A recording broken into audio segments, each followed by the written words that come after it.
অর্থ আত্মসাৎ মামলায় অভিযোগ গঠনের শুনানি স্থগিত ও স্থায়ী জামিনের আবেদন করেছেন ডক্টর মোহাম্মদ ইউনূস। এ বিষয়ে বিস্তারিত জানতে আদালত প্রাঙ্গণ থেকে যুক্ত হচ্ছে সহকর্মী মনিরুজ্জামানের সঙ্গে। মনির, আপনি কি জানাবেন আমাদের?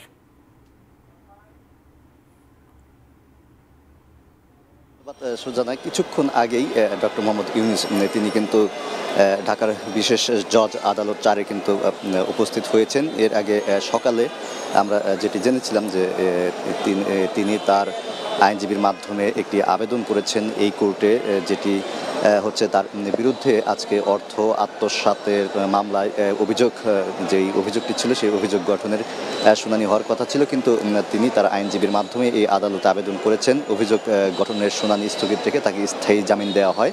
এই আবেদন তিনি করেছেন এবং সেই শুনানির জন্য তিনি কিছুক্ষণ আগেই সেই কোর্টে উপস্থিত হয়েছেন। এবং এই যে তার বিরুদ্ধে যে 25 কোটি টাকা অর্থ আত্মসাতের যে মামলাটি হয়েছে, যে তিনি তার প্রতিষ্ঠান গ্রামীণ টেলিকমের শ্রমিক কর্মচারী তহবিল থেকে 25 কোটি টাকা আত্মসাৎ করেছেন, এই অভিযোগে দুদক তার বিরুদ্ধে তদন্ত শুরু করে 2023 সালে। এবং 2024 সালে কিন্তু দুদকের যেই তদন্তকারী কর্মকর্তা উপপরিচালক গুলশান আরা তিনি সেই অভিযোগ প্রমাণ করে 14 জনের বিরুদ্ধে আদালতে অভিযোগপত্র দাখিল করেছেন। এবং জানিয়ে রাখি একটু তথ্য, সেটি হচ্ছে 25 কোটি টাকা আত্মসাতের যে অভিযোগটি দুদক করেছিল সেখানে 13 জনকে আসামি করা হয়েছিল, ডক্টর মোহাম্মদ ইউনূস সহ।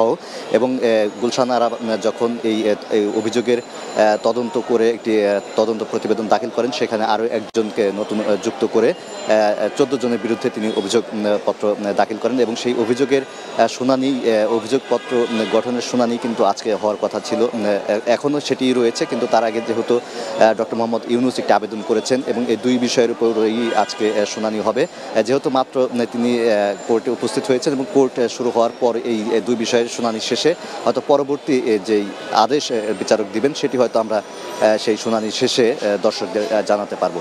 তো এই ছিল আমার কাছে কোর্ট এলাকা থেকে ডক্টর মোহাম্মদ ইউনূসের অর্থ আত্মসাতের মামলার যে সর্বশেষ পরিস্থিতি।